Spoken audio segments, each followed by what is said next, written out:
నమస్తే సార్. నమస్తే madam. Sir weight loss అవ్వాలని సిన్సియర్ ఎఫర్ట్స్ పెడతాం.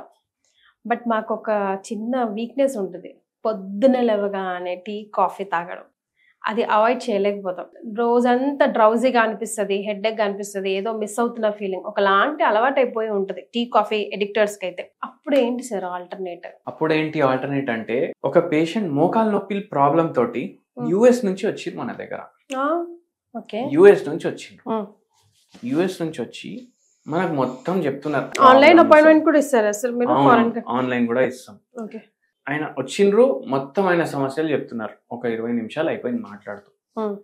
అయితే మనకు ఒకటి చెప్పిండ్రు, మోషన్ ప్రాబ్లం కూడా ఉంది. మోషన్ ప్రాబ్లం కూడా ఉంది, కాన్స్టిపేషన్ ఉంది. అయితే దీనికి ఏంది పరిష్కారం? నేను రోజు చాయ్ తాగుతా. చాయ్ తాగిన 15 నిమిషాలకి మోషన్ వస్తుంది. ఎప్పటి నుంచి తాగుతున్నారు? స్టార్టింగ్ నుంచి, ఫస్ట్ నుంచి అలవాటు అయిపోయింది. ఎప్పటి నుంచి అయితే కాన్స్టిపేషన్ అయింది అప్పటి నుంచి బెడ్ కి తెప్పించుకోవడం, చాయ్ తాగడం, బెడ్ మీదనే ఉండడం అంతసేపు. బెడ్ మీదకనే లెవర్ ఇన తాగేసి ప్రెషర్ వస్తే నేను సట్టని బాత్రూమ్ కి పోతా. పేషెంట్ వెయిట్ 94 kgs, హైట్ ఏమో 5'6". ఎక్కుంది బరువు, అధిక బరువు. ఏమంటుండ్రు, నేను ఆ ఛాయ్ తాగకపోతే నాకు మోషన్ రాదు. మళ్ళా వెయిట్ లాస్ కి కూడా ట్రై చేస్తుండ్రు. వెయిట్ లాస్ కూడా అవుతుంది. ఏమవుతుంది అంటే, మనం పడుకుంటామా, మనం పడుకున్నప్పుడు మన బాడీకి తక్కువ ఎనర్జీ రిక్వైర్మెంట్ ఉంటుంది. మనం లేచే టైంకి ఆటోమేటిక్, ఇప్పుడు ఫాస్టింగ్ లో ఉన్నాం మనం, 8 గంటలు పడుకున్నారంటే 8 గంటల నుంచి ఫాస్టింగ్ లో ఉన్నారు. అంతేగా. అందుకే మార్నింగ్ మనం తింటాం కదా, దాన్ని బ్రేక్ ఫాస్ట్ అంటారు. అంటే మనం ఫాస్టింగ్ ని బ్రేక్ చేస్తున్నాం, అందుకే బ్రేక్ ఫాస్ట్ అంటారు. బ్రేక్ఫాస్ట్ కూడా చేయలేదు, ఇంకా మీరు లేవలేదు బెడ్ మీదకి వెళ్ళి. ఇప్పుడు జర తెలుస్తుంది మనం, అరే లేచే టైం అయింది అనేసి ఇటు అటు మలుపుకుంటానే ఉంటాం ఒక 10-15 నిమిషాలు. అయితే ఆ టైంలో బాడీకి కూడా అర్థమవుతుంది. మీరు ఒకటి చూడండి, మనకు ఇట్లా నిద్ర సట్టని మేలుకొచ్చి మనం లేవము, జర మెల్లగా నిద్రకెళ్ళి బయటికి వస్తాం. అప్పుడు ఏం చేస్తుంది బాడీ అంటే, గ్లూకోజ్ రిలీజ్ చేస్తాం. మళ్ళా దాంతో పాటు ఆ గ్లూకోజ్ ని బ్రేక్ డౌన్ చేయడానికి కొంచెం ఇన్సులిన్ కూడా రిలీజ్ చేస్తారు.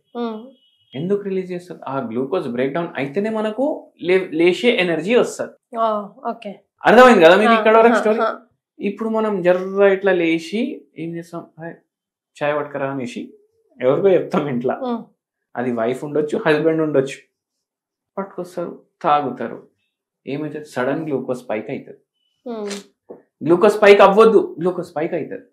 అప్పుడు ఏమవుతుంది? ఫ్యాట్ ఇంకా పెరుగుతుంది బాడీలో. మళ్ళా దాని వల్ల మీ బ్రేక్ఫాస్ట్ కూడా డిస్టర్బ్ అయింది. మీరు బ్రేక్ఫాస్ట్ చేస్తలేరు, మీరు బ్రేక్ఫాస్ట్ అయిపోయింది, ఫాస్ట్ బ్రేక్ చేసారు కదా, అంటే బ్రేక్ఫాస్ట్ చేసుకున్నట్టే కదా. 2-3 చెంచాలు చక్కెర ఉంటుంది దాంట్లో, చాలా ఎక్కువ క్యాలరీస్ ఉంటాయి.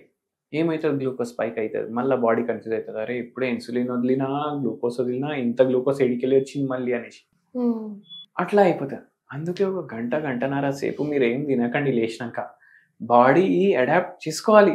మళ్ళా దాని తర్వాత మీకు ఇట్లా మోషన్ కి ప్రాబ్లం ఉంటే వేడి నీళ్ళు తాగండి. వేడి నీళ్ళ 1/2 చెంచా జీలకర్ర పౌడర్, నల్ల జీలకర్ర పౌడర్, 1/2 చెంచా వాము పౌడర్, ఇవి 2 కలుపుకోండి, తాగండి. వెయిట్ లాస్ కి హెల్ప్ అవుతుంది, మోషన్ ప్రాబ్లం కూడా సాల్వ్ అవుతుంది. వేడి నీళ్ళలో క్యాలరీస్ కూడా ఉండవు. ఇట్లా చేయాలి. ఇట్లా లేచేటప్పుడు ఈ చాయ్లు కాఫీలు తాగితే ఒకటి మీ బరువు కూడా ఇంకా పెరుగుతుంది, బరువు తగ్గడం కూడా కష్టం అయిపోతుంది. మళ్ళీ మీరు తింటారు కదా, దాని తర్వాత దాంట్లోకి వెళ్ళి కూడా అబ్జార్ప్షన్ రేట్ పెరిగిపోతుంది. ఎందుకంటే బాడీ కన్ఫ్యూజన్ లో వెళ్ళిపోతుంది, ఏమైతుంది అనేసి అర్థం కాదు బాడీ. మళ్ళీ 20 ఏళ్ళైనా అట్లనే ఉంటది బాడీ. సో టీ కాఫీలో మేము షుగర్ యాడ్ చేసుకోకుండా తాగుతామండి. చాయ్ లో కూడా పాలు వేస్తారు కదా, పాలలో కూడా లాక్టోస్ ఉంటది కదా. లాక్టోస్ అంటే ఏంది? షుగర్. ఎందుకు మనకు అప్పుడు లేచేటప్పుడే తాగే అవసరం ఏముంది చెప్పండి? కొంచెం గ్యాప్ ఇవ్వమంటారు. అవును, ఒక అరగంట గంట అయినా గ్యాప్ ఇవ్వాలి. అదర్వైజ్ మరీ ఎంటీ స్టమక్ మీద తాగకుండా కొంచెం ఏమైనా తీసుకొని తాగొచ్చా? తీసుకొని కూడా ఇమీడియట్ తాగొద్దు. చూడండి, నేను ఒకటి చెప్తా మేడం, పడుకునేటప్పుడు ఒక 2 గంటల ముందు డిన్నర్ చేయాలంటారు కదా, అట్లనే పడుకున్న తర్వాత లేచినాక 1 గంట అయితే గ్యాప్ ఇవ్వండి బాడీకి. కానీ మరి వాట్ ఇఫ్ లైక్ కొంతమంది మనం చూస్తూ ఉంటాం రోడ్డు మీద వెళ్తుంటే వాళ్ళ ఒక చేతిలో టీ ఇంకో చేతిలో సిగరెట్ పట్టుకొని కూర్చుంటారు, వాళ్ళకి ఇంకా డేంజరస్ కదా. ఇప్పుడు మనిషికి ఒక పెండ్లాం ఉంటేనే పరేషాన్ అవుతుండు, 2 పెండ్లాం ఉంటే అటు చచ్చిపోతాడు ఊరేసుకొని. ఇది కూడా అట్లనే. Should be very very careful. అవును. Right sir, thank you so much. Thank you madam.